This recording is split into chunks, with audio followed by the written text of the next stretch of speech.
March the 1st, 1995, the surviving Engelina Billauer, interview Kira Weissman, Santa Monica, USA, and it's in English. Okay, we're on. Good morning. Good morning. Would you please tell us your name, your date of birth, and where you were born? Okay. My name is Engelina Billauer. I was born in Berlin, Germany, on July 29, 1927.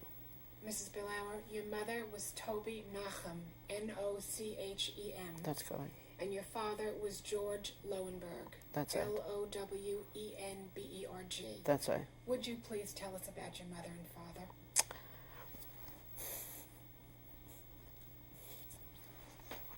It's 50 years, but my parents were both handicapped. They couldn't speak and they couldn't hear.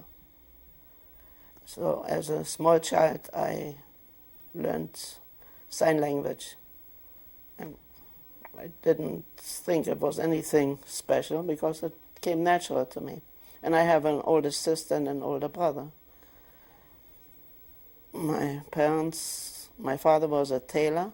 My mother was a housekeeper, but she did some sewing at home. We were poor, but my parents, we were their pride.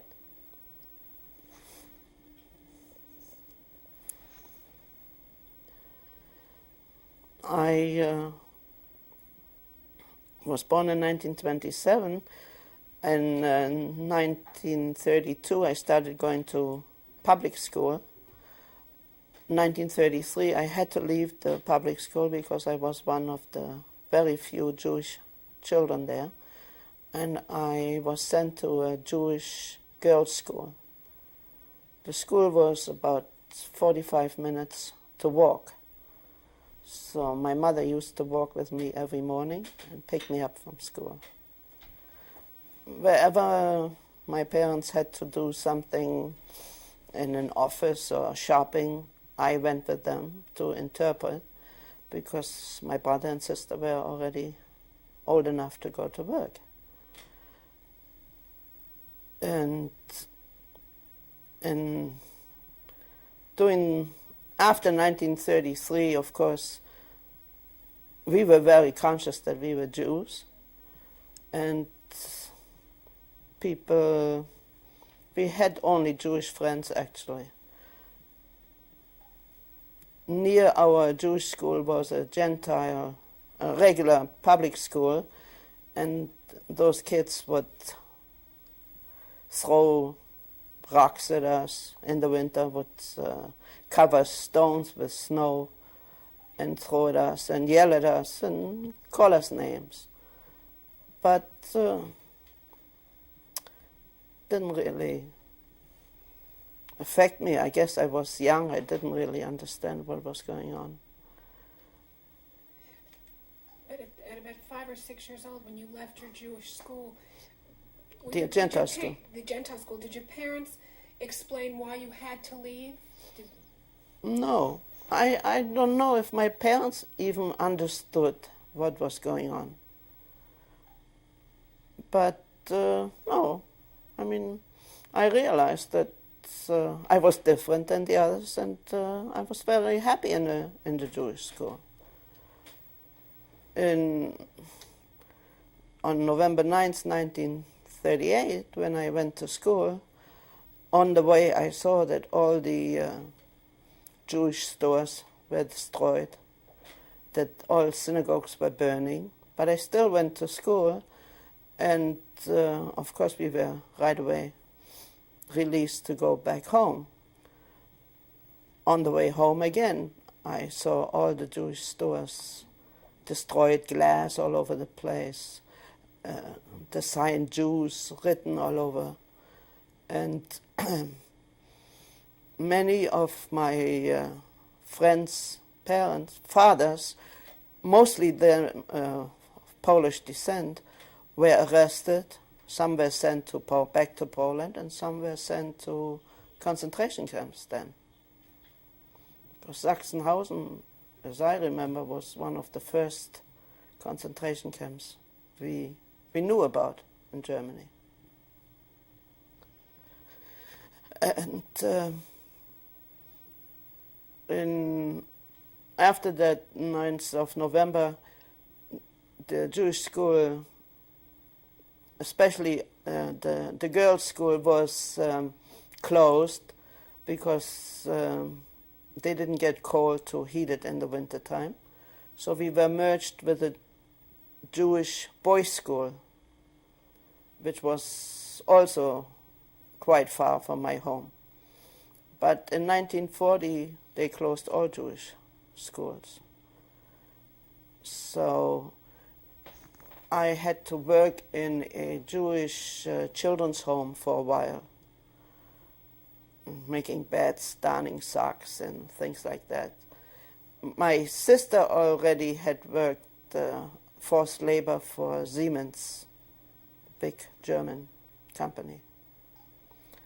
And my brother already had died. He committed suicide in 1938. And how old was he then? 1938.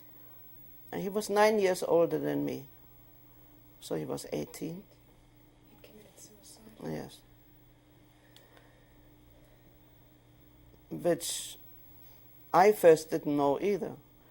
My mother never, I was sent to a Jewish home because I was undernourished. So they sent me for a week. And in that week this happened. And when I came home, I didn't ask any questions and my parents didn't say anything, but I had to go shopping one day.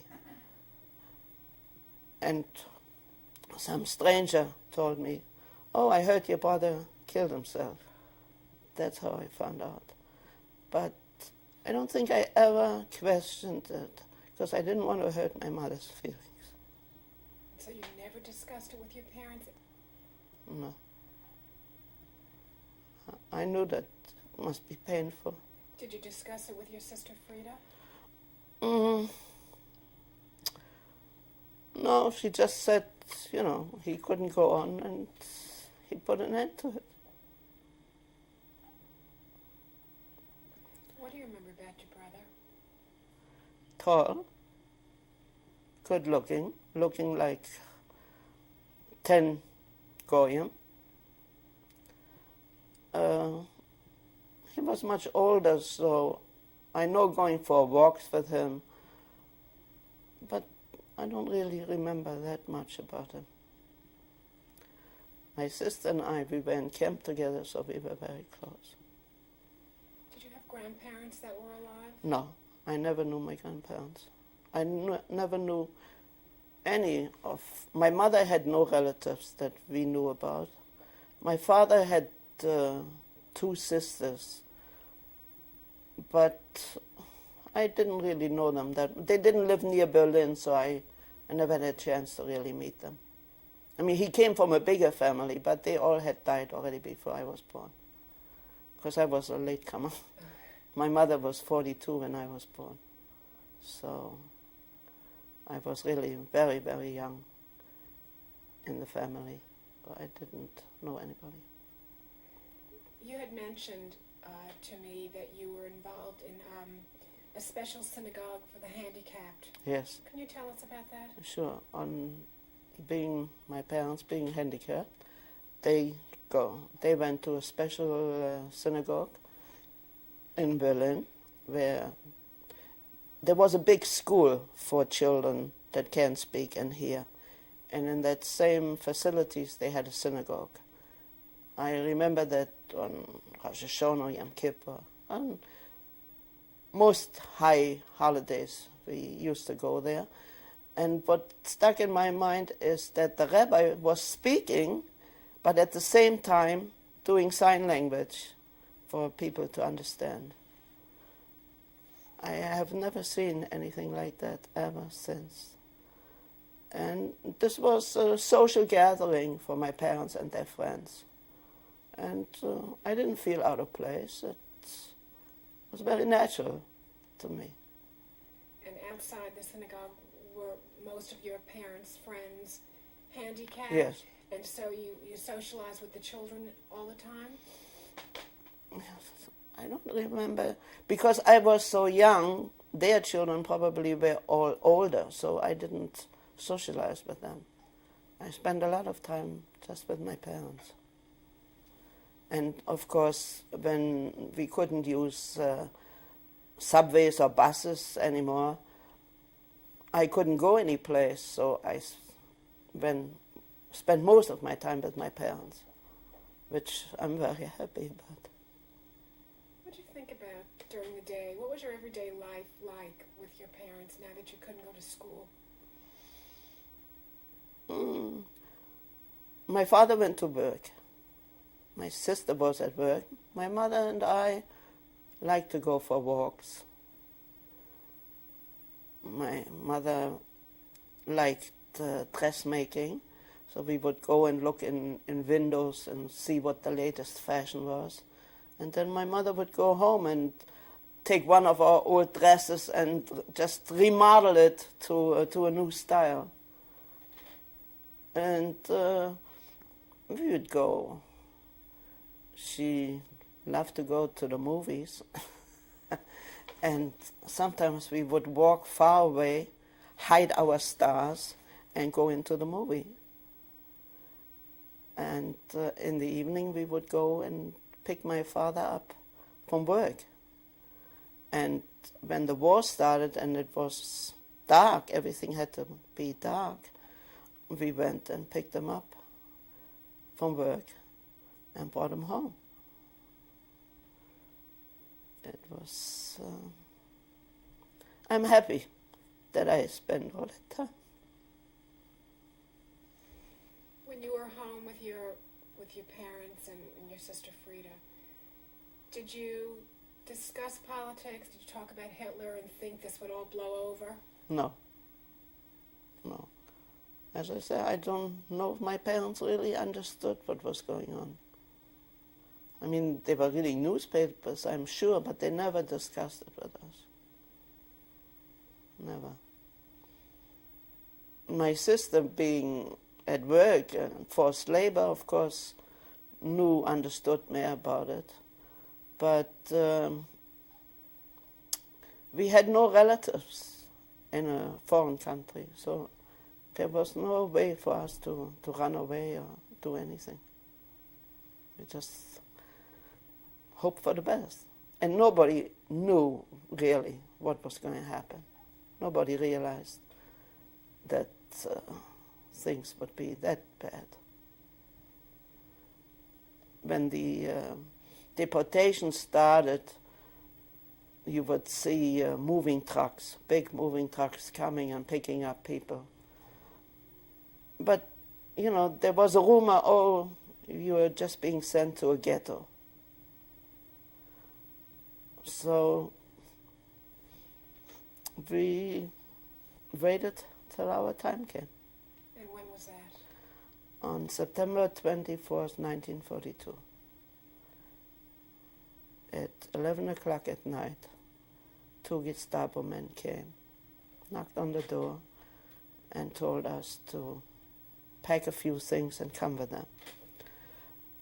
My sister, who worked for this German company, she didn't have to go, but she volunteered to go with us. So we packed a few things, and they took us by public transportation to a big synagogue that they had pointed out, had made to a place where they brought all the people that they arrested that night were put into this synagogue. The seats were all taken out. People were sitting on their suitcases. Old people, young people, babies, retarded people, all kinds of people. And when we came in there, the SS man in charge called my sister and me up to the beamer. He was sitting at the beamer and asked us several questions, and then he said, are you sure you are 100% Jewish? Are your grandparents Jewish? And we said, yes, we are 100% Jewish. So he let us go. In this place we were about 3 days. On September 27, 1942, we were led through Berlin, a transport of 1,000 Jews, through Berlin to a station, to a railway station. There was already a train of, we didn't know then, but there was a train of 250 young women from Frankfurt am Main. They were already waiting for us. We were loaded on the trains, and off we went. Nobody knew where we were going. The elderly people, they knew already which direction. So when we came to a certain point, they knew we are not going to Poland. So everybody felt at ease, because there was a rumor that when you're sent to Poland, it's very bad. Our train was going to Riga, Latvia. The train stopped a few times on the way, but only for the German soldiers to get water or food. We didn't get anything. When we stopped in Riga, they took 70 young men off the train. One of these young men was a husband of a friend of mine.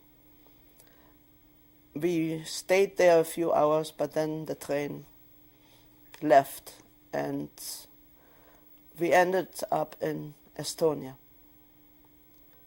On October 1st, we arrived in Estonia. The train stopped on an open field. We were told to get out of the train, stand next to the train in a line, and the SS men started doing their thing, right or left. The SS men picked my sister and me and a few other young girls to stay behind to clean up the tracks, because the tracks were standing there overnight. People used the bathrooms or facilities, whatever there was, and we had to clean it up. But my sister and I saw that our parents were sent on a bus. So we ran to the bus, and we were inside the bus, sitting next to them. When the SS man came and said, I told you to clean up the tracks, get off the bus, you will see them later. And we believed it.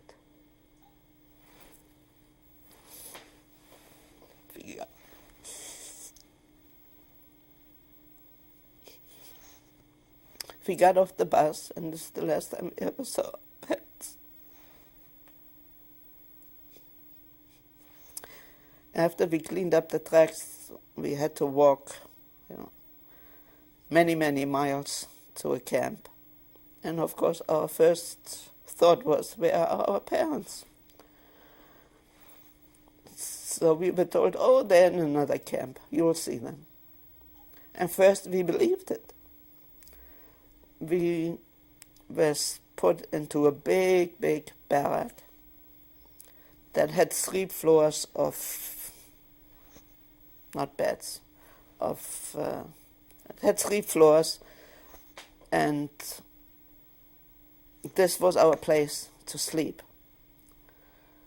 No covers, nothing, just the clothes we had on.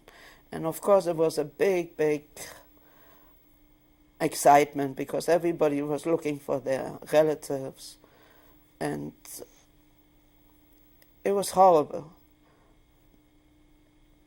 Then the SS men came in and took away all the jewelry that the women had. It was only women. All the jewelry, and of course a few women didn't want to give up their wedding bands, so they were taken out and never heard of them again.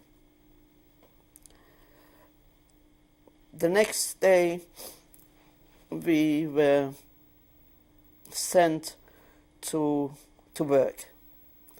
they had accumulated all the luggage from all the camp, from all the transport, 250 from Frankfurt and 1,000 from Berlin, to unpack the luggage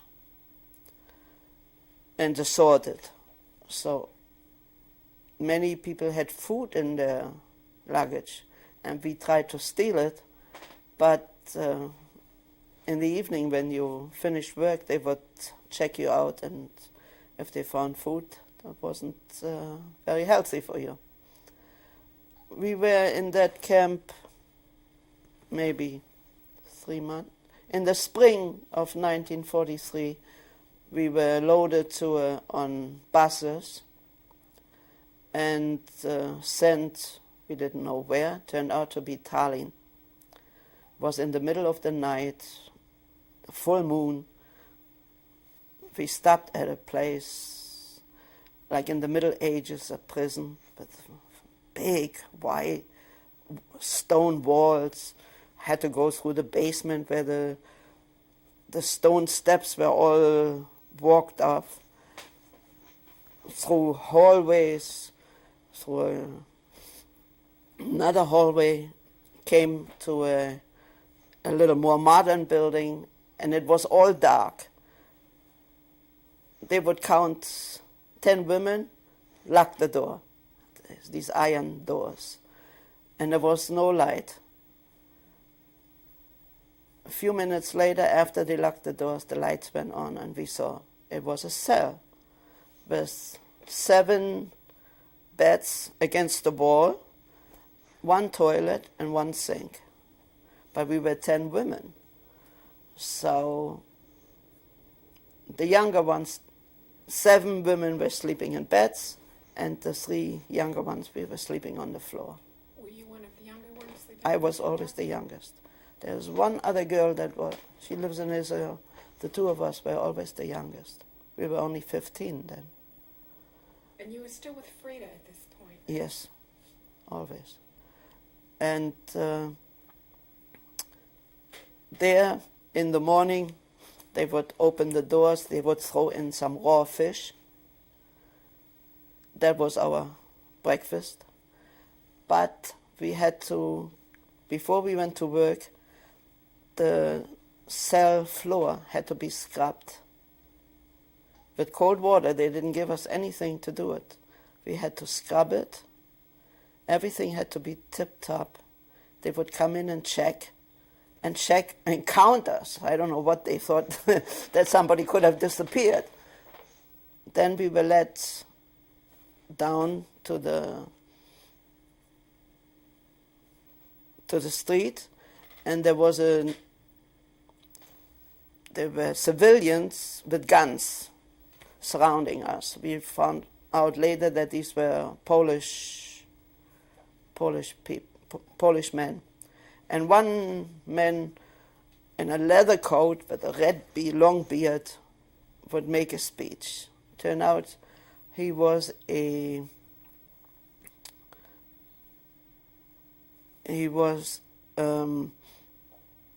man who was in charge of a German construction company. He would give us a speech that we go to work, that nobody can run away. If 1 disappears, 10 will be shot. And they led us through Tallinn to a shipyard. That shipyard had been destroyed by the Russians when they moved back. So we had first to clean up the rubble. And that took a while. After the rubble, and it was winter then, it was very cold. After we had cleaned up the rubble, we had to, a certain group of us, young girls, were taught bricklaying. Some women worked for deep sea, for divers. Some were working in the factory. And we were a group that was picked to learn bricklaying. So we had to start to build up the shipyard. So but we got extra food from the German company. We got every day a piece of bread and hot soup. One of the there were several German foremen in charge for each group. The one man who taught us bricklaying happened to be from Frankfurt am Main. And He was a Jewish man? no, Gentile.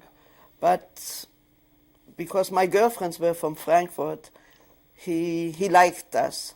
So he gave us extra soup sometimes. He did a lot of things that were probably very dangerous, and he didn't realize how dangerous it was.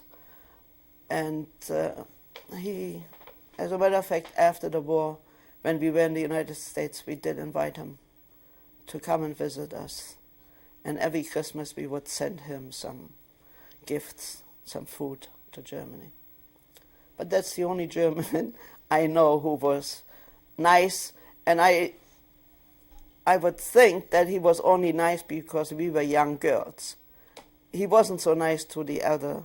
I mean, women were 30 and 40. To us, they were already old ladies. To them, he wasn't so nice. But in a situation like that, you take what comes.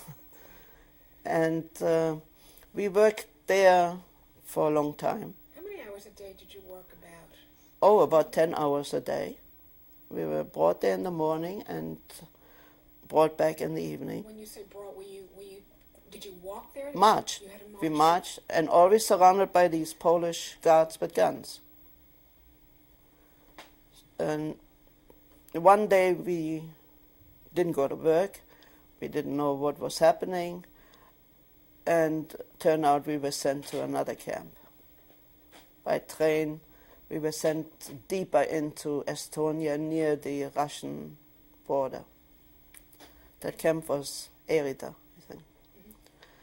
There were already people, Polish men and women, separate of course, but there was already a camp, and this Lagerführer, he was terrible. He was walking around with sticks, hitting everybody. It was just terrible. From there, they also sent us out every day to work. To dig ditches, to cut down trees, to build railroads, to transport heavy machinery, put it on the truck, and then the truck would deliver it somewhere else. And food was always very, very limited. Clothes, we didn't have much either. The winter was very, very cold. I don't know how we managed, but the only thing I can say is because we were young. And I guess you get accustomed to any routine. Were you with the same 10 girls, the other 9 girls that you had been with in Tallinn prison? We were always together. But then we cut down to 5. And we were only 5 girls. And we were together all the time, shared everything together. Every little piece of bread we found or we got, we cut in 5 pieces. Were these girls that you knew from home? No. Or you met them in Tallinn? I met them in camp. My sister and I were the only one from Berlin. The others were from Frankfurt. And they had lost their parents, too.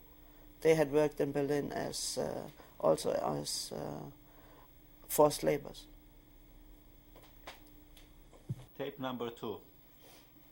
Mrs. Billauer, what was the man's name, the German man in Tallinn prison who was very helpful to all of you? His name was Hohmann, Mr. Hohmann, Fritz Hohmann. Fritz Hohmann. He was from Frankfurt, and in the meantime he passed away already. Okay, now you're in Erida. Erida, yes.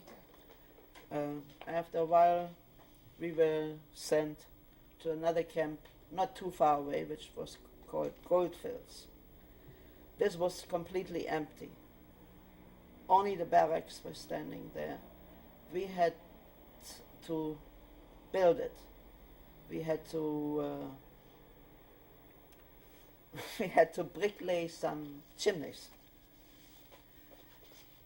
And after a week, a transport of Polish and Lithuanian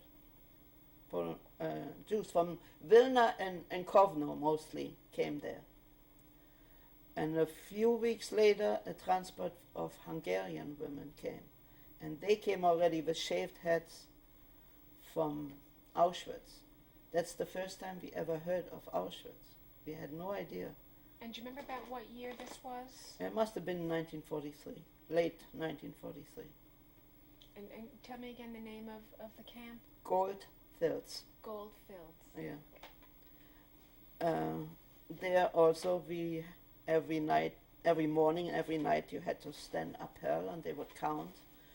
And one morning a new Lagerführer came, who happened to be from Frankfurt am Main too. And he probably knew that there were some women.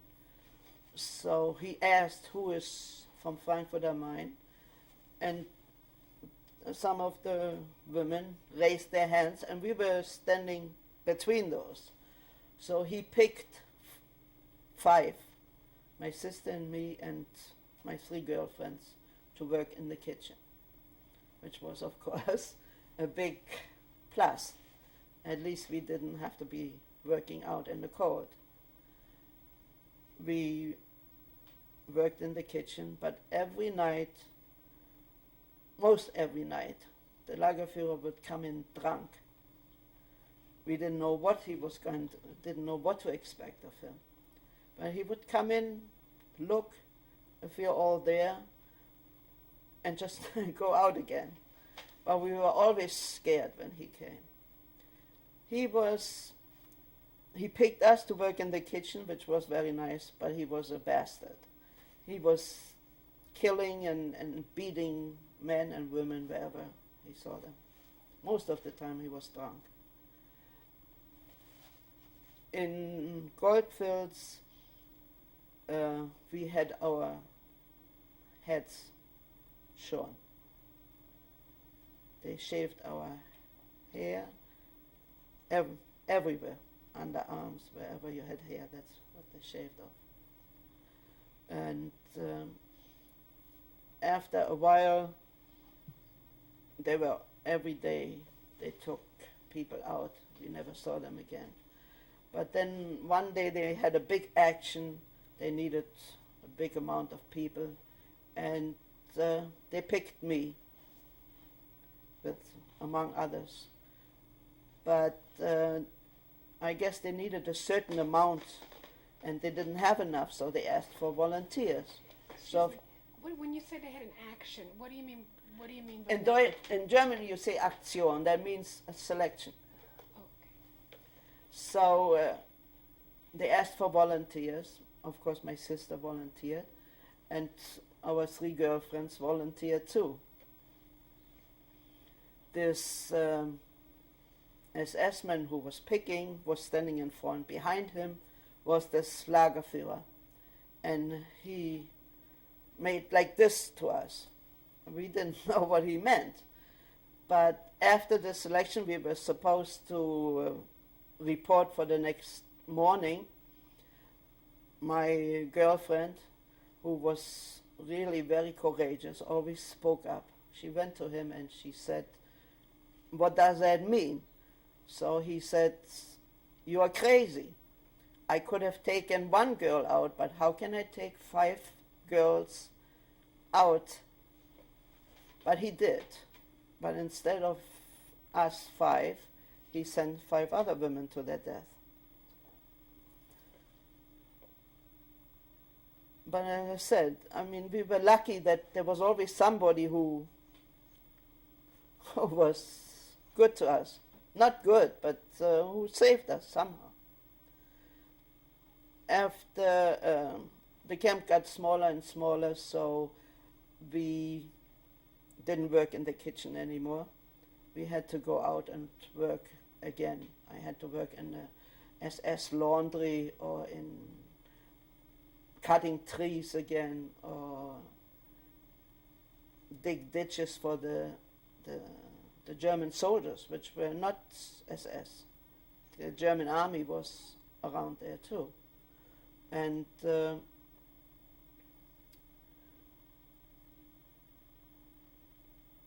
was very difficult times too. But then the war, the Russians came closer and closer, so the Germans just closed the camp and wanted to send us back to Germany. We were again on a train, and the train was going. We were supposed to go to Tallinn, which was the place to get the boat, but they needed the ship for German army, so they just let us out on an empty field. It was a tremendous big field. I think it was September, October 1944. Okay. Do you know the name of the field? Lagedi. We were there for 3 weeks in the open air. There were bombs, some women were killed. I don't know if it was the Russians or who the bombs were. But somebody must have looked after us, because all these 3 weeks it didn't rain once. Of course, there was no sanitary facilities. And all these years, none of the women had their periods, because the Germans had put something in the food so that we don't have it, which in a way was a blessing. And after 3 weeks, they finally loaded us on a big ship. Well, of course, we were on the bottom of the boat. Did you have any food during those 3 weeks? I guess there must have been something, but not more than water and bread. And toilet facilities were just, they dug a big hole and that was it. And we were loaded on the boat, on the bottom. A lot of women were seasick. I don't know how long it took for the boat to go to Danzig, Germany. When we arrived there, we were loaded on little boats and were sent down the river to a concentration camp, which we found out was Stutthof. Stutthof, I mean, we had bad experiences, but Stutthof was just unbelievable. First, we were in a quarantine. They took away all our clothes and gave us just rags, torn rags. The capos were real criminals. I remember that there was one woman, she was a doctor, and somehow she must have had poison with her safe, and she killed herself there. She took poison there. We were in quarantine about a week. Then we were sent to the regular concentration camp. We were pushed into a big barrack at night. No room to lie down, just sitting up. And then they would come with cold water hoses spraying on us. In the morning we were let out again. Standing uphill was the rule of the day. And sometimes they would ask for volunteers to go to work. We would push ourselves every day to volunteer to get out, but we were never picked. In a way, there was luck too, because all these women that went out for voluntary work never came back. I have never heard of any of them. But after 3 weeks in Stutthof, they finally selected a bigger group of women, and we were sent to Hamburg to work in an ammunition factory.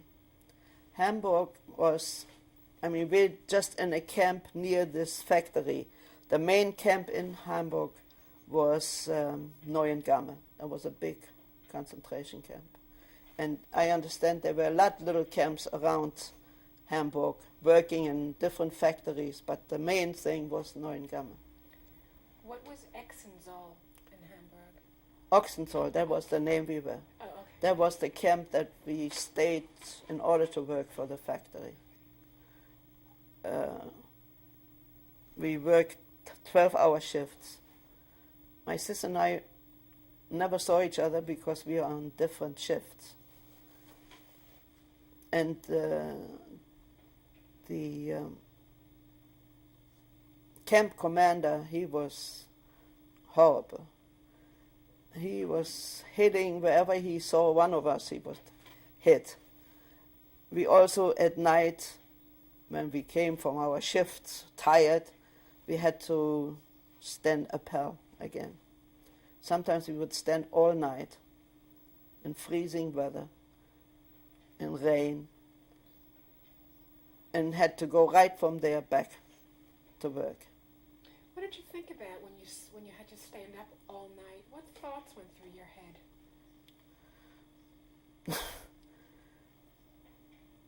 We have to stick it out. We have to live through it.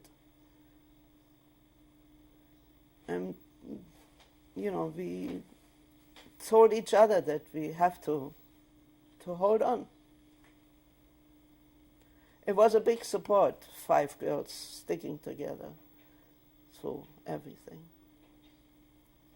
supporting each other. One was down, the other one would cheer you up. One of the women who, passed away last year, she was such down-to-earth person. She would always cheer us up. And it was very helpful. It was really very, very. Also, women from there disappeared, and we don't know what happened to them. Bombs were falling. By then, the British were bombing, or the Americans, I guess the British. But we were happy. Even the idea that we could be killed by the bombs didn't bother us, as long as we knew that the war was coming to an end. So while you were in Oxenzoll, you worked for a German ammunition factory. What did you do? What was your job in the factory? I worked on a machine that made Handgranaten. What is that? Grenades, yeah. Molotov cocktail or whatever you call it. And the oil that was in the machine, my arms were all black because it got stuck into your skin. It was, and then of course it got bad, but there was no medical help and no sanitary facilities at all. Very, very poor. We worked there in the winter time. We had no underwear. We wear wooden shoes. We had to go to work every day, come back, stand up early at night. And then I think it was in early April, or maybe March. One day the camp commander told us that Roosevelt had died. And he said, now there's no chance for you. We Germans are going to win the war, and you're going to die. A few days after, they loaded us on trains again, and we were sent to Bergen-Belsen. When we got off the train in Bergen-Belsen, a transport of men had just arrived too, so there were dead bodies all over the place. Some dead, some half dead. It was horrible. We had to march to the camp, and there was a terrible smell. And we asked, what is that smell? And the SS women, who were worse than the men, told us, oh, that's, you're going to smell like that pretty soon too, because you're going to be soap. We're going to make soap out of you. So we came to this camp, which was the worst ever. It was hell on earth. Dead bodies. We were put in the barracks, didn't go to work. We were just sitting there. Most people already were sick with typhus. Sometimes they would call us to clear the roads of dead people or people that were half dead. They didn't care. We had to pull them all on a big pile. I'm sure when you remember seeing the movies of Bergen-Belsen, you see the piles of dead bodies. That's what we had to do. One day, we saw the Germans walking around with white armbands, and we didn't know what it meant. And but we heard shooting going on outside the camp, and some people said, oh, maybe the war's coming to an end, maybe. And one day, big tanks drove into the camp. We were all too weak to even go outside, and we didn't even know who they are. We had never seen tanks with these stars on it. But then they announced in all languages that we are liberated. So we were liberated by the British Army. This was a moment I'll never forget. We were too sick really to do anything, but just the idea that we were free was something we had dreamed about. And of course the barracks were all infested with typhus and all that. And one of my girlfriends, who was always fast, said, let's get out of here. And we went to the barracks that the German SS women had occupied. So we went and we stayed there. The British came. They weren't prepared for what they saw. They tried to feed us their army rations and all this. But our stomachs were not prepared for this kind of food, so many people died after that yet. When you went to the barracks where the SS women were, where were they? They were already arrested. They were arrested. And that was one of the glorious moments too, that when they arrested them and the Lagerführer, Kramer was his name, we were all standing around, Watched it. Yeah, that was, and people were even throwing stones at them. And there was a big trial in Lüneburg, and they were all hanged, most of them. The British came around and they came and they sent us to another place in Bergen-Belsen, which was before occupied by the German army. It was a big blocks of houses which were occupied by the German army, and they had thrown them out and they put us in there. But then the British went from one room to the other to find sick people. I was one of them and two other girls. They took us by ambulance to a place where they took off all our clothes, washed us and put clean things on us, and then put us in different houses. My sister didn't know what happened to me, so she went all over until she found me very sick in one of those hospital rooms. And she was not sick? She was sick in Hamburg already, in Ochsenzoll. She had that. But nobody knew. I didn't even know. They didn't tell me. they always told me that she had an infection in her ears. So she had it already. Because as soon as the Lagerführer would know that somebody is sick, they would send him away. So they told him some Bubbemasse that wasn't true. And in Bergen-Belsen, after I got better, the Swedish took a lot of survivors to Sweden. But we still had the mentality that they might separate us. So my sister and a girlfriend came every day to visit me in the hospital. They would tell the doctor, "Oh, we take her for a walk." They took me for a walk so I get a little bit stronger. And one day they took me out and they never brought me back because we were afraid that they would separate us to go to Sweden, which they, I'm sure, would have never done. We stayed in my 18th birthday I was free. So we had a little party. And then from other concentration camps, men came to look for German Jews who had survived.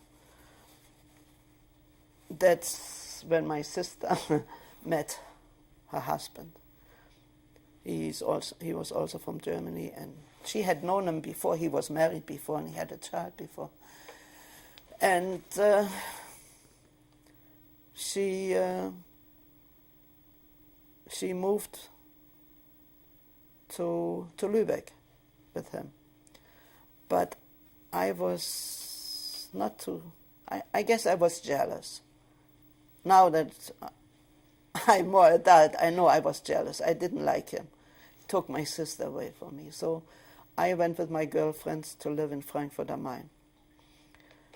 But I was there only 3 months. My sister came and she said, "There's no place for you. You better come and live with me." Where you said Lübeck? Lübeck. It's near Hamburg. It's an old Hanseatic town in Germany. What were your friends' names, these 3 girls from Frankfurt? Liesel, Ilse, Traute. Were they related? No. No. They were just friends from Frankfurt. They knew each other. No, they didn't know each other before either. We all met in concentration camp. And unfortunately, my sister was the oldest.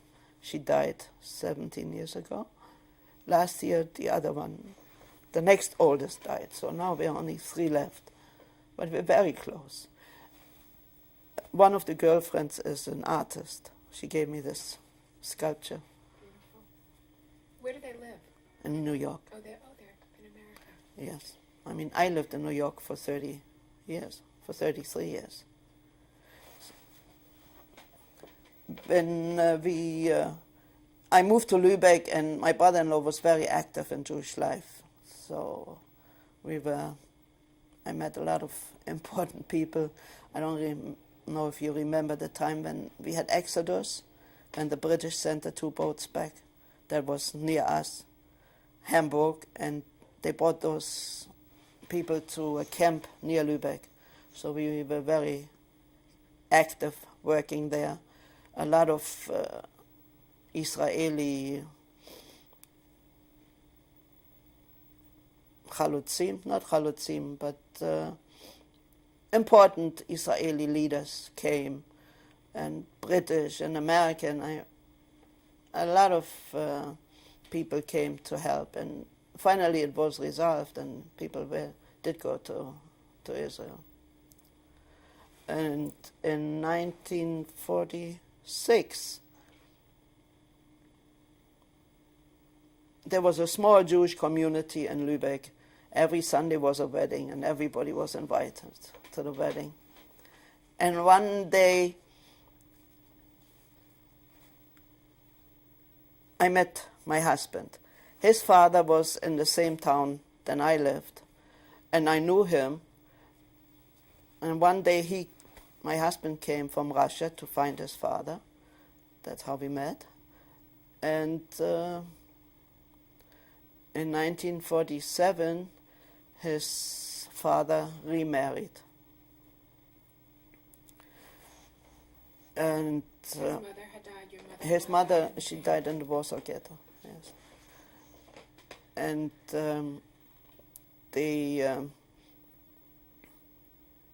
then was the time when the British gave affidavits to go to Palestine then.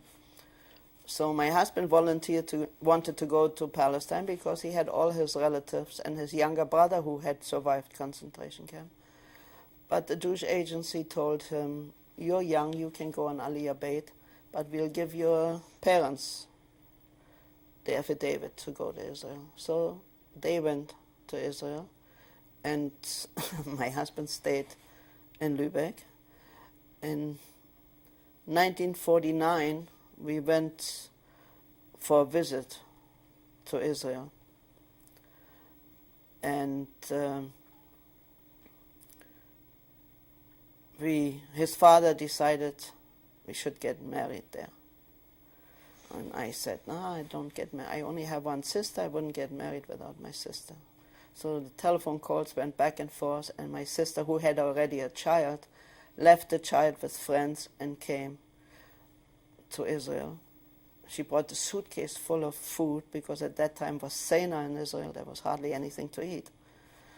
So they brought all the food for the wedding. We got married and went back to Germany because we had decided we were going to the States. Went back to Germany. My oldest son was born in Germany. I want to stop there. Yes. I don't want you to forget this, but I want to go back and ask you more about the Sure. camps. Yeah. Because you went I'm through, short. you went through 7 or 8 camps. Yes. And I'm curious. I mean, you were lucky that you had your sister and your lucky. I mean, you had. Oh, your if it wouldn't be sister for my sister, I would never have survived. and your 3 friends, and that really helped you. That gave you a lot of strength. But what else helped you? What did you think about? I mean, What did I think about? I dreamed about a piece of bread, and a toilet to myself, a nice, clean bed. And I felt that I have to show that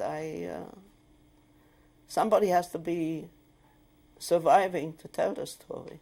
And at this point, what did you know about your parents? Had you gotten any By that information? time, no. By that time, we realized that they were killed.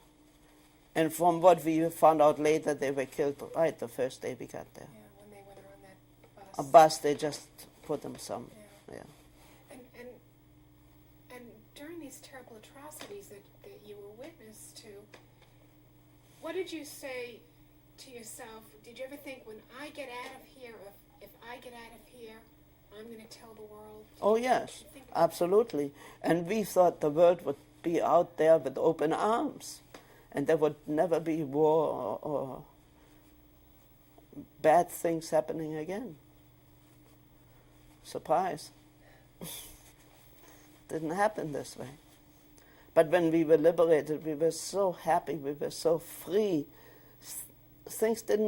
Material things didn't mean anything. It was just a wonderful feeling that we had, and being together. We never went back to Berlin because we knew we wouldn't find anybody there anyway. Mrs. Billauer, tell us the names, please, of your 3 friends, their first name and maiden name. Okay. One was Traute Katzenstein. The second one is Liesel Fahrt. And the third one is Ilse Wetterhahn. These are their maiden names. You stayed together the entire time. Yes. Did anything ever happen to you in the camps that you never told anybody? You talked about the commander who came in drunk every night. You were afraid of him. Did anything ever happen that you've been afraid to admit? No, I'm always very open. I never kept anything. Nothing. There's one incident but I talked about it in Stutthof. All the women also were lined up for a examination, for female examination. But we were standing in line, and my girlfriend Traute, when it was almost my turn, she started making like a panic, and then she pushed me out of the way so that I would be on the line where the women already had their physical. So, because she didn't want me to have this women's examination. So little things like that we did for each other. Or in Hamburg, Ochsenzoll, she worked as a shoemaker in the camp. So when I came home from the factory, she would take my shoes, and by the morning when I had to go back to work, she would already have fixed them. And little things like that, And I was the youngest. I have to admit, even then, they spoiled me. They gave in to everything that I was crying a lot, and they always mothered me. They still do today, as a matter of fact. And no, it was really, it's a fantastic relationship. If one of us needs it, they would come immediately. My sister was sick for so many years, and there wasn't a day we didn't get together. It was really, this is closer than blood relatives, actually. And none of them have any relatives. So we are all we have. We have each other. And our children are, we always joke that our children have 3 Jewish mothers. So it's something that you can't replace friendship like this. I'm just sorry that I moved to California and they're in New York, but we still talk to each other on the phone and get together whenever we can. I'm amazed at the instincts for survival. It is. When I hear you talk. It is, but I must say, I think it's because we were young. We were young. The other women already were married and had children. So their mood was different than ours. We were young and we didn't even think of tomorrow. We thought every day that we live through will bring us closer to liberation, hopefully. Do you ever think a wild idea of trying to escape the camps, or how you could? There was no way. How could you escape? In Estonia, we didn't know the language. Our hair, we had no hair. We had no clothes. How could we escape? In the middle of nowhere. In other concentration camps, there were always guards. How could you escape? No way.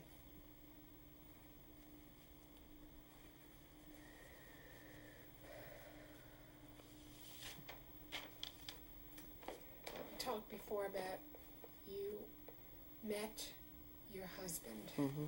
What was his name? His name is Engelina Billauer. He came to look for his father, and he found his father and me. And his father's name was? Israel Israel Billauer. Unfortunately, he died last year. He was a survivor of the Warsaw Ghetto and Majdanek, Auschwitz, Sachsenhausen, and Buchenwald. My husband has a younger brother who also survived the Warsaw Ghetto and Auschwitz. It's just poor miracle that a boy that young survived. What was his age? He was 13. When he was deported. He Right. Was 13. Yes. What was his first name? Adam. Adam. And he lives in Israel now. But he's different. He doesn't want to talk about his experience at all. So my father-in-law never wanted to talk about it. they would never have agreed to an interview or anything. So everybody is different. I'm always very open about it. I told my children as soon as they were old enough to understand. First of all, they asked questions. How come we don't have two sets of grandparents? Or we don't have uncles and aunts and cousins? And also to other people. I'm always very open about it. It's important. I think so too. Even my grandchildren, I mean the oldest, who is now 18, but when he was much younger and he saw pictures of my husband's real mother, but he only knew the second wife of his grandfather, he said, how could that be? So then we explained to him what happened. And he's very much into it. He went on his own to the Wiesenthal Center, to the museum. He went to Washington to the museum. And he reads about it. He saw Schindler's List.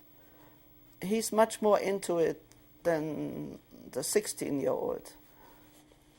But he'll get there too. And every Passover, of course, we are here together. And when we read the Haggadah, I always make it a point that this is history, but there's a recent history, and that I am, like these people from Exodus. And this year it turns out that April 15th, our Liberation Day, is also Passover. That's right. So You I are a get my witness. speech ready. That's right. You are a witness to history. That's for it. Sure. All right. Let's go back to Frida, your sister, when she Mhm. met her husband. What is her husband's name? Norbert Wollheim. And she went back to Germany, right? We all lived in Germany Right. after. We didn't leave Germany until 1951. We came to the States. And we always lived with my sister. So after you were liberated and you left Belsen. Bergen-Belsen, after you were feeling stronger, Yes. And how did you get back to Lübeck. Lübeck? Tell me how you got back to Lübeck and what you did, what your life was like. You were still very young. Yes, I was young. I was 18. As I said, my brother-in-law was very active in Jewish life. He came to Lübeck because of he was liberated by the American army.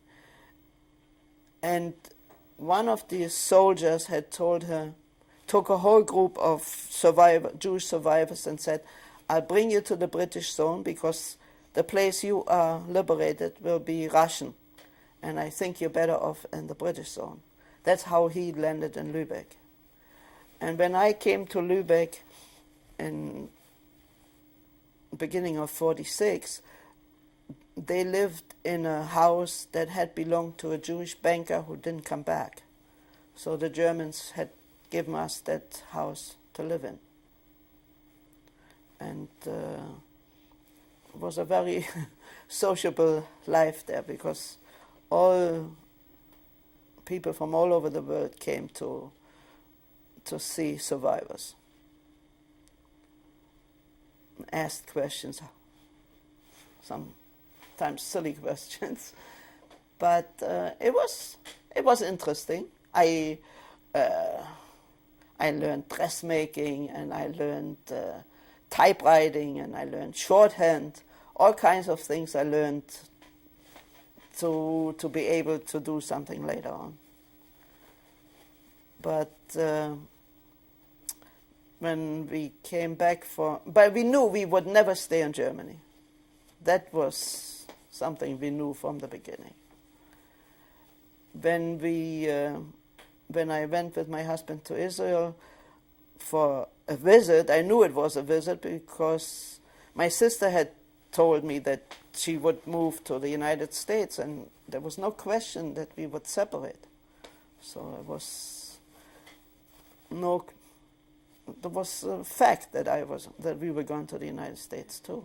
When you were in Lübeck, when you went back, did you still feel anti-Semitism? No, not at all. Then they were, every German had a Jewish doctor or a Jewish friend, and no German knew what happened to the Jews. Of course not. No. So, no, and that time you didn't feel anything. No. We had a good life. We had a very good life there. But we knew it wasn't permanent. How long did you stay there before you left? We left in 1951 for the United States.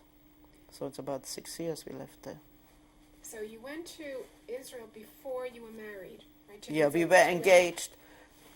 And we went to Israel for a visit, and my father-in-law said, let me make the wedding, and we got married in Israel. But then when we went back to Germany, the Germans didn't recognize the Israeli marriage, so we had to get married in Germany again. And were you working when you first got married? No, but I've been working ever since we got married. Okay, we'll come to that. I want sort of a chronological order of what happened.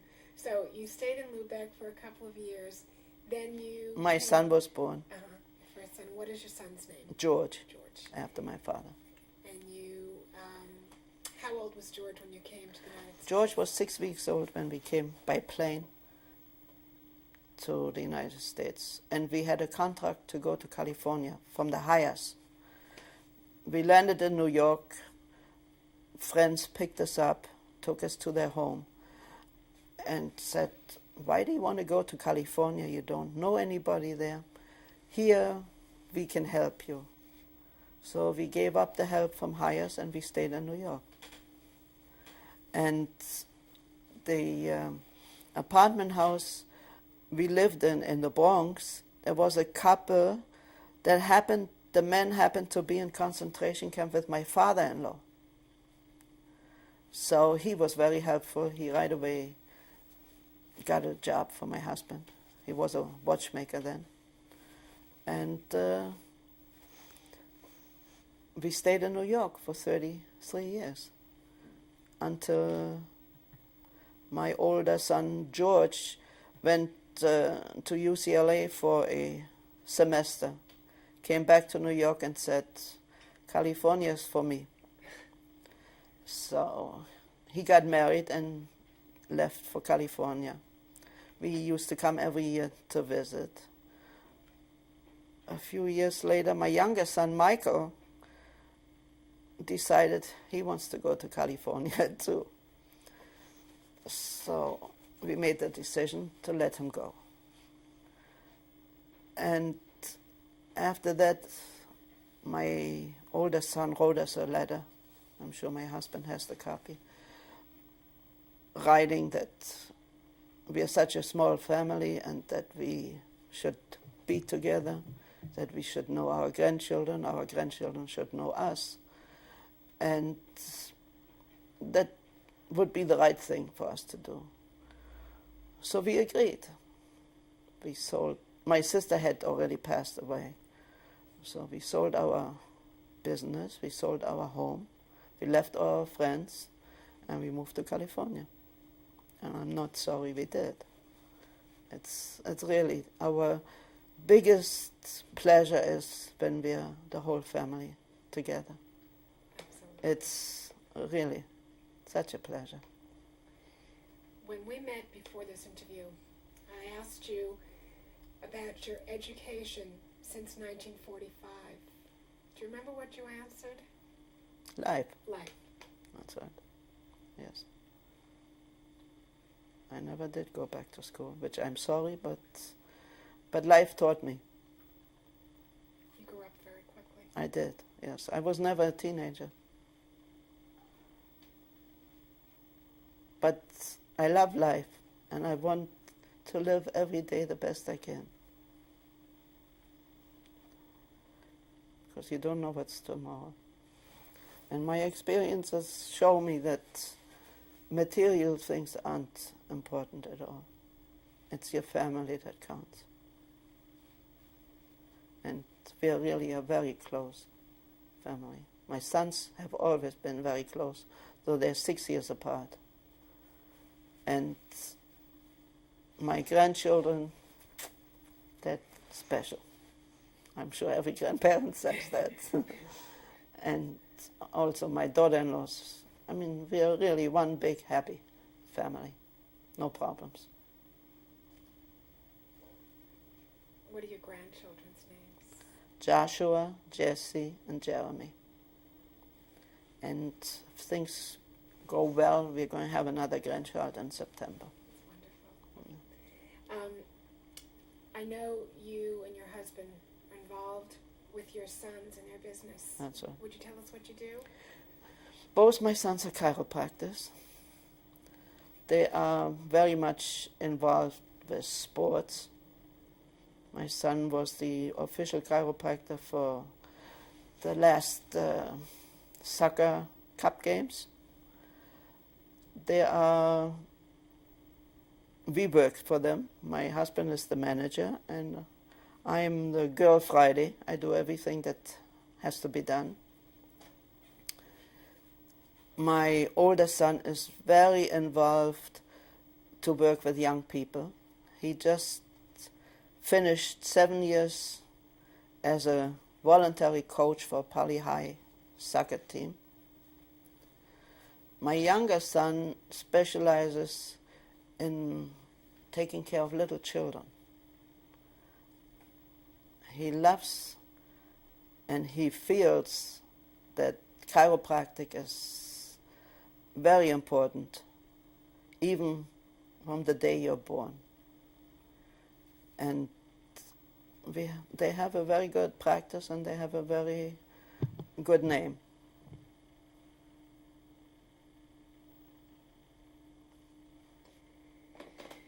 Is there anything that you would like to add that you might have forgotten as you were talking about your experiences in the camps, or you were in the ghetto from 1940 to 1942? Is there anything that you would like to share that you might have left out? You can talk about it, but nobody that wasn't there can really understand or feel the way we feel. My wish is that it never happens again.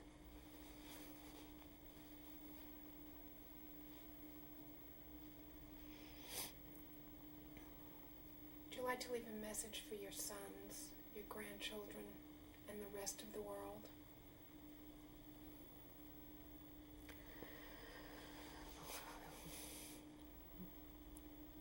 My sons are very good people.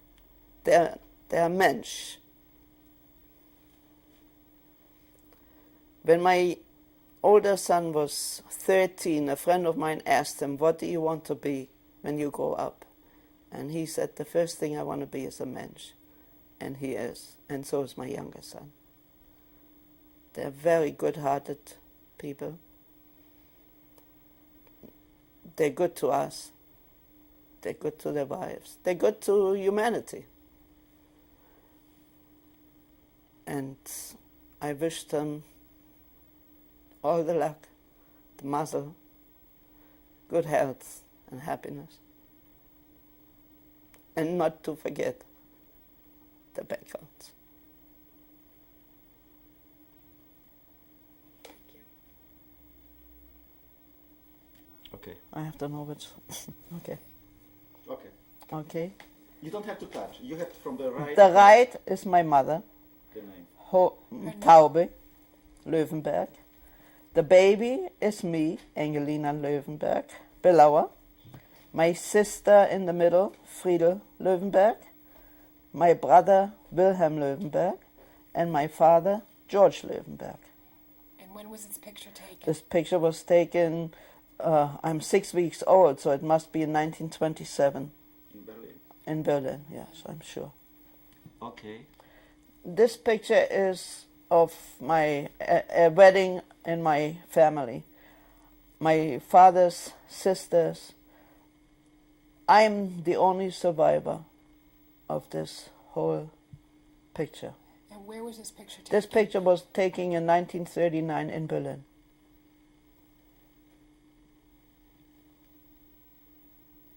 You can go. This picture was taken in 1940 in Berlin.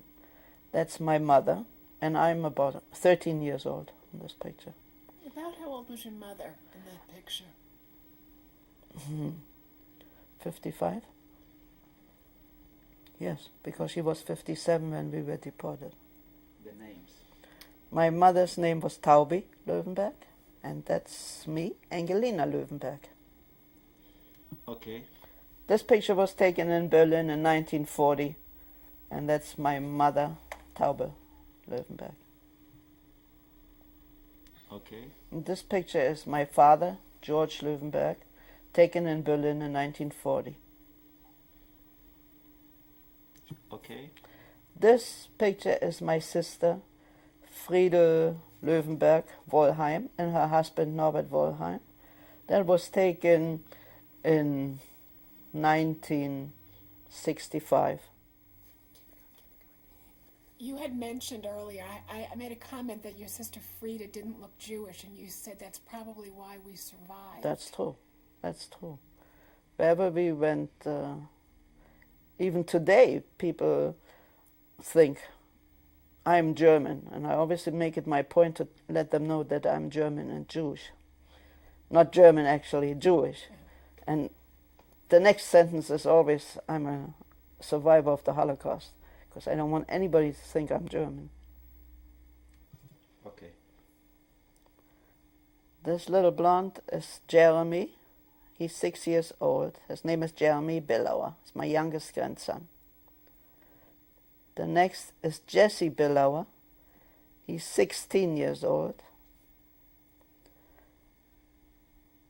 The next one is Joshua Billauer. He's 18 years old. Next to him is my younger son, Michael Billauer. He is 37 years old. The young man with the beard is my oldest son, George Billauer, and he is 43 years old. And behind him is his father, Richard Billauer, my husband. And where was this picture taken? Right here, Thanksgiving, 1994. Thank you. Okay. On the left is my oldest son, George Billauer.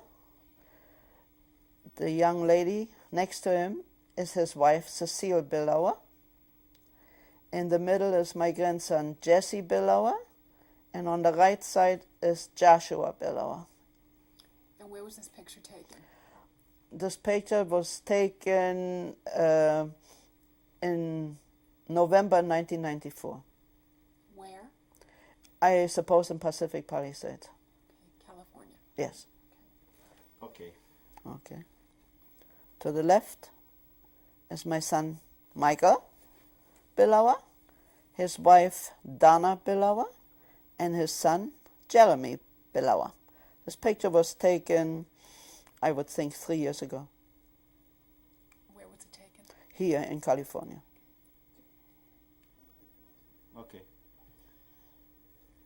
This picture is my husband, Richard, and Engelina Billauer. It was taken 2 years ago on a cruise to Alaska. So 1993.